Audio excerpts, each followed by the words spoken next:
आप सभी का आपका शहर आपकी खबर में मैं आपके साथ खुशबू खान। और बुलेटिन की शुरुआत में हम सबसे पहले बात करें विधानसभा चुनाव की तारीख की घोषित होने के बाद से लगातार राजनीतिक सरगर्मियां तेज हो गई हैं।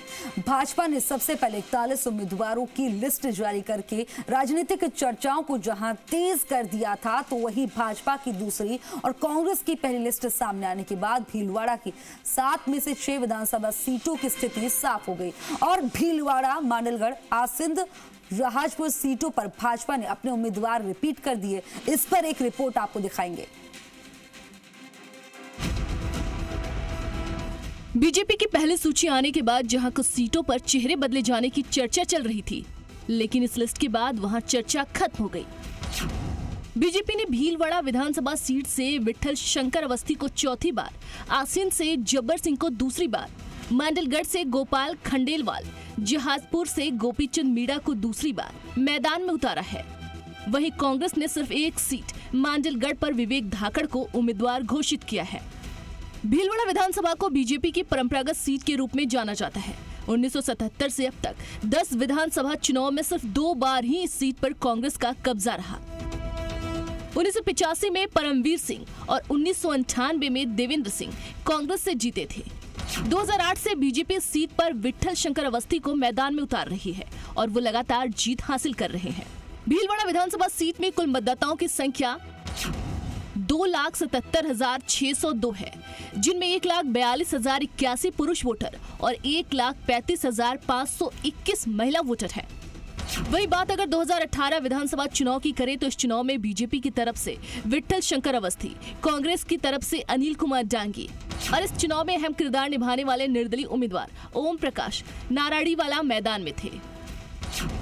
चुनाव में विट्ठल शंकर अवस्थी ने जहां 93,198 मत प्राप्त कर चुनाव अपने नाम किया, तो निर्दलीय उम्मीदवार ओम प्रकाश नारायणीवाल 43,620 मत प्राप्त कर दूसरे स्थान पर रहे। वही बात अगर कांग्रेस के अनिल कुमार डांगी की करें तो डांगी 18,941 मतों से इस चुनाव में तीसरे पायदान पर रहे। भीलवाड़ा की आसिंद विधानसभा सीट पर 2008 से लगातार बीजेपी जीत का परचम लहरा रही है। 1977 से अब तक 10 चुनाव में 5 बार बीजेपी, 3 बार कांग्रेस, 1 बार जेएनपी और 1 बार निर्दलीय उम्मीदवार ने जीत हासिल की है। बात अगर बीजेपी प्रत्याशी जब्बर सिंह की करे तो पार्टी ने 2018 में इन्हें पहली बार आसिंद विधानसभा से टिकट दिया था, जहां से जीतकर जब्बर विधानसभा पहुंचे थे।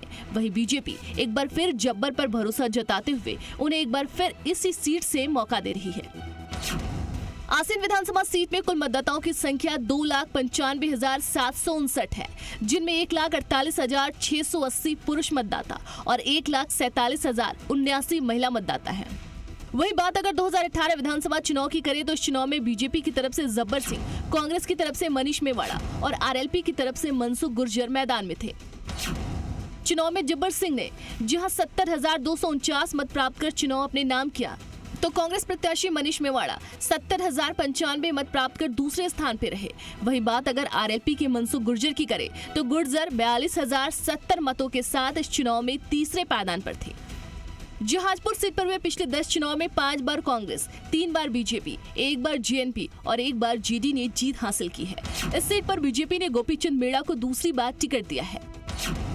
जहाजपुर विधानसभा में कुल मतदाताओं की संख्या 2,46,394 है, जिनमें 1,25,749 पुरुष मतदाता, 1,20,694 महिला मतदाता शामिल है।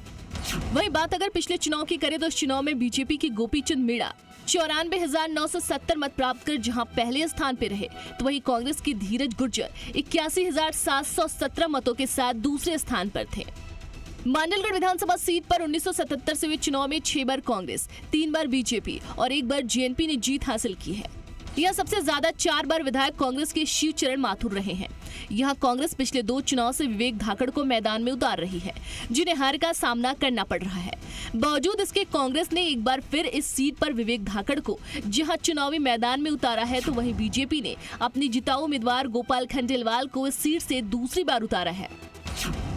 मांडलगढ़ विधानसभा में कुल मतदाताओं की संख्या की बात करें तो 2,47,835 मतदाता हैं, जिनमें 1,25,950 पुरुष मतदाता और 1,21,885 महिला मतदाता शामिल हैं।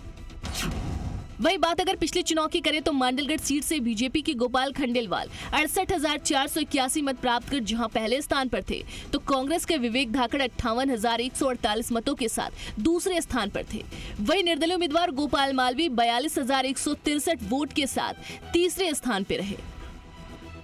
आज मुझे एक छोटे से कार्यकर्ता को भारतीय जनता पार्टी प्रदेश और केंद्रीय नेतृत्व ने मुझे दूसरी बार मेरे मांडलगढ़ विधानसभा का उम्मीदवार बनाया।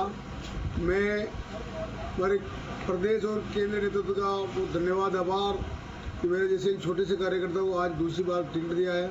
मैं इस मांडलगढ़ की जनता, पूरा विधानसभा क्षेत्र की जनता का मैं ऋणी हूँ कि उन्होंने पहली बार मुझे जिताया था। और आज जो स्नेह और आशीर्वाद मांडलगढ़ की जनता का मुझ पर है, आने वाले समय में जो 3 तारीख को रिजल्ट आने वाला है उसमें एक तरफा भारतीय जनता पार्टी के कमल के फूल को ये जनता खिलाएगी। फिलहाल भीलवाड़ा की 7 सीटों में से बीजेपी ने 4 सीटों पर अपने पुराने उम्मीदवारों पर जहां दांव खेला है, तो वहीं कांग्रेस ने अभी तक जनपद की सिर्फ एक ही सीट पर अपना प्रत्याशी घोषित कर अपने उम्मीदवार पर दांव खेला है। लेकिन अब देखने वाली बात ये होगी कि दोनों पार्टियों के ये उम्मीदवार अपनी पार्टी की उम्मीदों पर कितने खरे उतरते हैं। दिलशाद खान, जी मीडिया, भीलवाड़ा।